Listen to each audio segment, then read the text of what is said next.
Hey everyone, Hanz here, and hope you're doing well.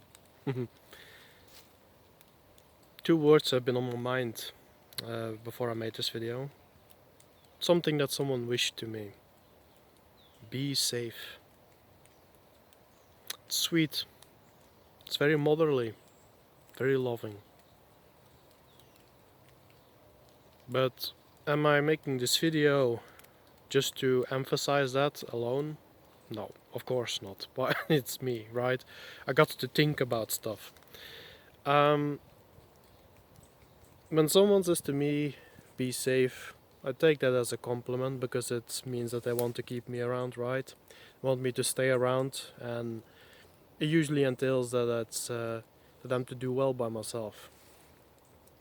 And that is definitely appreciated. So if anyone ever says, be safe to me, I take that in a good way. But there are perhaps better wishes to be had towards someone else. Something that encourages more of a proactive life than a safety-seeking life. Because safety, in a certain sense, it comes in degrees. There is not really, in nature, on this planet, there is no such thing as 100% safety. You could be safe from one day to the next, until you're not, sure. But at some point, in basically almost everyone's life, you're gonna come to that point where you're gonna be unsafe, whatever it can, in whatever way that can manifest. Sitting, like walking in the street and, well, cars passing by, you're in a position of relative unsafety because a driver might lose control over the wheel, might just be a drunkard, might be that the car itself breaks down in mid-speed or what have you. You could be doing a job where, in spite of all the rules and regulations for safety, if you, like something that I've done, roofing, you could fall off a roof. You could fall from the ladder.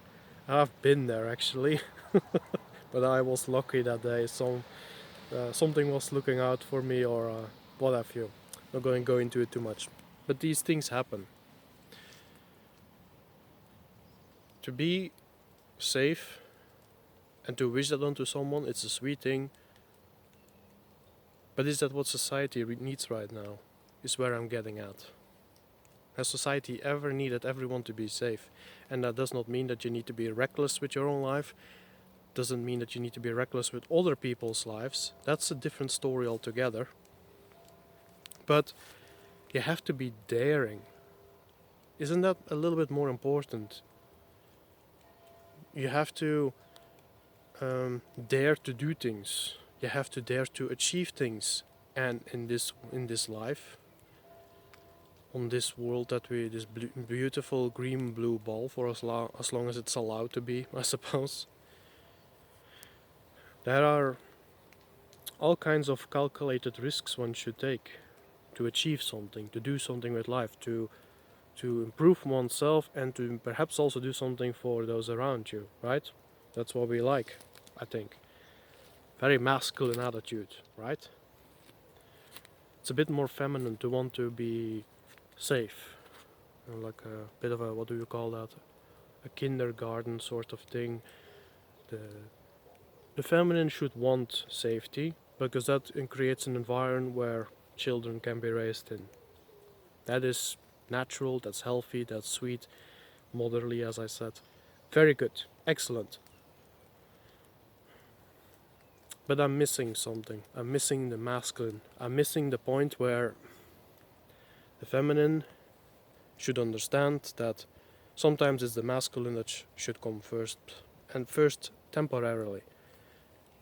Sometimes it's the feminine that comes first, and other times it's the masculine. It depends on what is required. If we need to motherly, be safe. But if we need to fatherly, the kingly even, we need something else. And I've thought about this. Of course I have. I always do. Well, not that specifically, but a lot of things, you know this. And the specific deity really speaks to me when it comes to these sort of wishes. And I'm trying to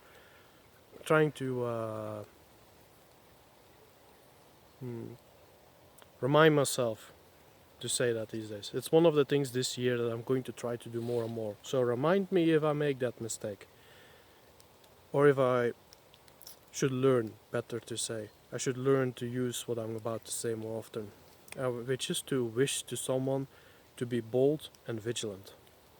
Some already know about which deity I'm going to talk right now. It's a deity that he's not the most popular, he's not the most well known even. Some people who watch like Holy Weird and all of that sort of thing might have come across the name, never seen the deity though, even though whatever they present as the deity is on the screen. A bit of white erasure there, of course.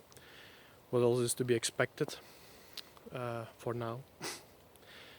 It's the deity, the white god Heimdall, or Heimdall Tash. It's he's for those who are unfamiliar with Heimdall. He is in the stories seen as the guardian of the realm of the deities. He sits at the Bifrost, which is rainbow. I think the shimmering one. I believe Bifrost might mean something close to that. I still have to look a little bit more into that myself. And this deity is really intriguing to me. Really intriguing. Because, so many people, it's like, oh, Odin this, and Tyr that, and Freyr this, and usually for most already stops there. Like the fighting deities, Freyr a little bit less so, but still. He has his sword, blah blah blah. The fighting deities, the the furious one, the more the general type, the warrior, the one that rides the boar, all of that. Excellent deities. They all have their place. Obviously, they do. The knowledgeable one, the knowledge seeker. Excellent. Heimdall, however, seems a bit underestimated or barely talked about, and I find that such a pity. There are so many excellent deities out there that barely get any recognition at all. Oh yeah, Thor, of course. Although Thor, I would even say, is not necessarily a warrior. He's a fighter for sure, bit of a champion even. Not necessarily a warrior deity though. But that's for another day. Heimdall is the deity that guards the realm. Now, in some stories, he's ascribed that he has his own keep, he has his own castle, his own crypt, whatever. The name eludes me right now. He's also the one that stands guard at the rainbow, as I just mentioned. But he does more than that. You see, he has been given the attribute that he has excellent perception, but it's described as he can hear grass grow or something like that. He can see a bird from like 50 miles away. I'm just throwing stuff at it. But that's what you get described in the story, something along those lines. And to me, that seems like a description of, okay, he's perceptive. His skills for observation are on point. Like, this dude is the guy you go to if you want some tips on recognizing something in people, or what have you, or if something is amiss in the world. He's not exactly a great buddy of Loki, because Loki as a character is what is the word I'm looking for? Too unpredictable. Guardians do not like unpredictable people because they cannot make anything of it. it's a pretty fun shall one call it? It's pretty fun to see the two of them give each other like the stink eye, or Heimdall at the very least giving the stink eye when Loki is like giggling away. I can just envision it in front of me as is. um, but you see a little bit that in a certain sense they're definitely opposites. Yeah, Hamdall probably prefers things a bit more structured. That seems only natural. Does not mean that everyone needs to dress the same and all of that. That is taking it way too far. That is unhealthy. Way too controlling. Something about Hamdall is also that he doesn't take a paycheck for this. It's voluntary, and that is where it really stands out. That's also why it's more a deity of vigilantism rather than just being a watchman. He is that, but he's more than that. Because he does not only sit at the rainbow, he does not only sit in his keep, he does not only visit the other deities in their realms to share words or whatever it's going to be, spread messages. No, he is a deity that actually actively responds to what he sees happening in the world. He's also been attributed in giving the free classes of man and all of that, but I find that suspect.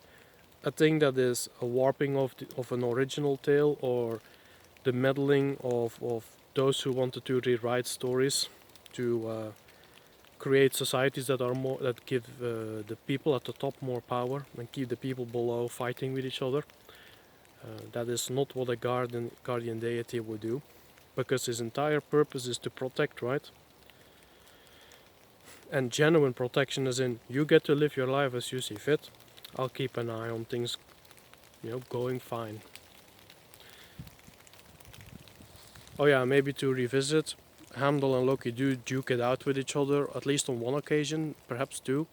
It's sometimes they even contribute to a story, the both of them, but in a bit of their own way. It's a bit like having a laugh at the expense of Thor a little bit, but what have you. Sometimes it just has to be a fun time too. Hamdall, however, he will leave his post, if you will, if something happens on Earth, if something happens to mankind, but perhaps even the other worlds, if you want to get more into the mythology of it, it sort of stays the same. Whatever eventually ends up being a threat to his people is something that he will try to deal with as best he can. And most of that is unknown to anyone else. Why is it unknown? Because he sees before anyone else does. And think of the importance of him. Tyr will never muster an army in time unless Heimdall calls the alarm.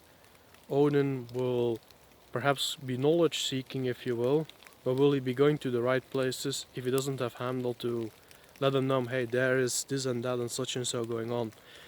Even Heimdall is attributed in one tale to be the one to give the runes to mankind, not Odin.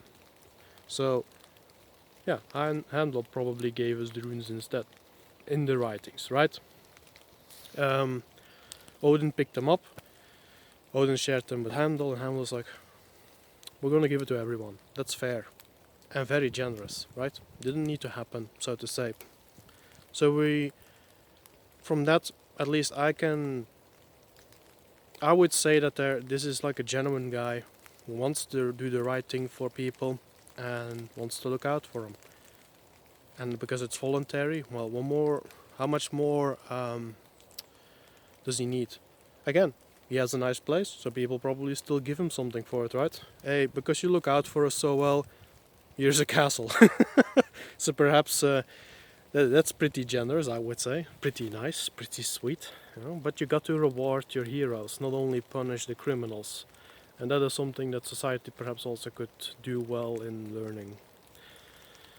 Whole point being bold and vigilant. That's definitely the realm of Heimdall, if you will, the psychological realm of him. And to be wary of unpredictable elements and be responsive, if nothing else, when he sees things go wrong. Nip things in the bud before they can really get worse. And to keep an eye on things.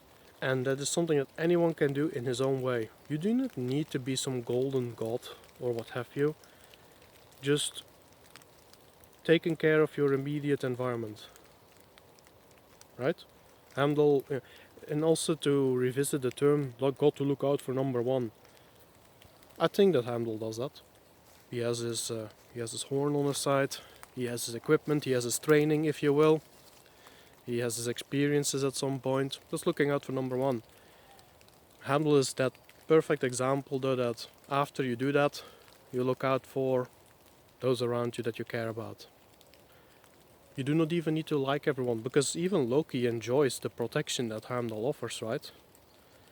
Too much Heimdall, society would not have any Lokis, and that might be actually a little bit boring. Some look at Loki as some kind of devil character. I think that is ridiculous. It's ignorant, and it's definitely inspired by another religion. But too much Loki would also be, you would not have any protection at all. So, balance. Heimdall, Loki, pretty good. You need a bit of both in society. A bit of both in any individual, perhaps even. As far as the archetypical perception of that goes. I know, for those who get upset by that, I'm not saying that archetypes are the only way to look at the deities. If they are, because they are as real to us, or they are as real as you and I. And that's all I have to say on that, specifically. That little point. So yeah, Heimdall. It's a worthy deity to look into. Don't just read the stories and have them imprinted in your head. Try to grasp the essence. What am I reading here? What is this about? What does the deity represent? That's generally a healthy way to go about it, in my opinion. I've never met anyone who does it that way, who isn't also a perfectly respectable individual. It's the ones who insist on only looking at the deities in this way or that specific way. And usually it comes with you needing to give them something, like joining some organization or whatever, in which these same types get money and what have you and attention. That's where you need to look out big time. The voluntary nature of the actions of the deities in general are also a big giveaway on perhaps how society, a healthy community at the very least, functions. People should not do what they're told to do, they should do what they have a natural inclination to do. You might say, well, won't you have a bit too little of this or that in society that way? You can talk about that, right? If nobody voluntarily makes a road and everything is just field everywhere or forest, well, maybe society or the community is happy with that and then nothing needs to work about. If the community thinks, you know what, nobody of us really wants to do it, but we're gonna kinda need it, so can we at least sacrifice a little bit of our time and energy into at least getting these roads set and repairing them every few years or whatever if need be. In that sense, doesn't that sound so much healthier and more just fair? Maybe it's just me. I don't know.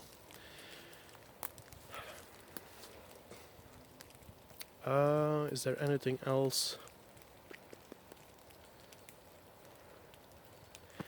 Yeah, being bold and vigilant. That is what that deity definitely inspires, at least to me. And the White God, that's one of his monikers. Apparently even has very flashy teeth. So, shining smile.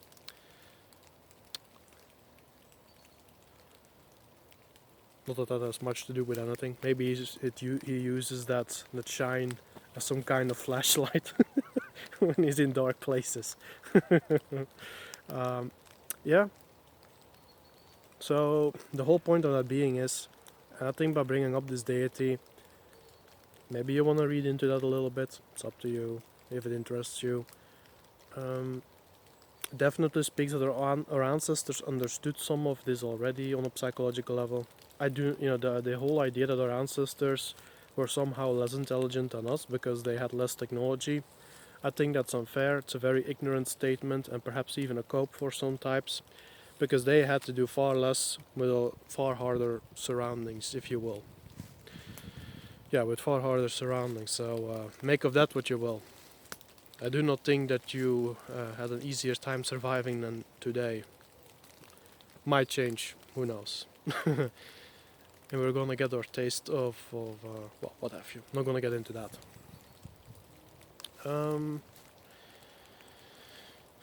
Yeah, and as the good deities represent, do not go completely bonkers. Balance it out with other parts of our psyche, your psyche.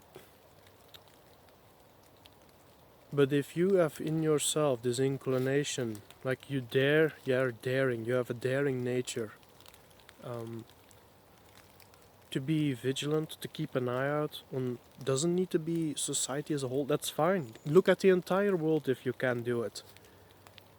But be that element, to be that element in your community, that is vigilant, that is bold. You are always going to be a boon to those around you. Whether they appreciate it or not, it's for you to decide what to do with that. Maybe your skills are wasted on some people, right? Your inclinations are wasted on some people. That just says to you that you need to find the people to whom it is spent well. And yeah, with that said, I think I'm gonna leave it here. So, to you, I will say, be bold, be vigilant. I shall try to be that just the same. It may be tough, but we might just, this is perhaps something that society needs a little bit more than be safe. And with that said, you'll have a good one. I talk to you guys soon again. So again, be bold, be vigilant. Bye bye.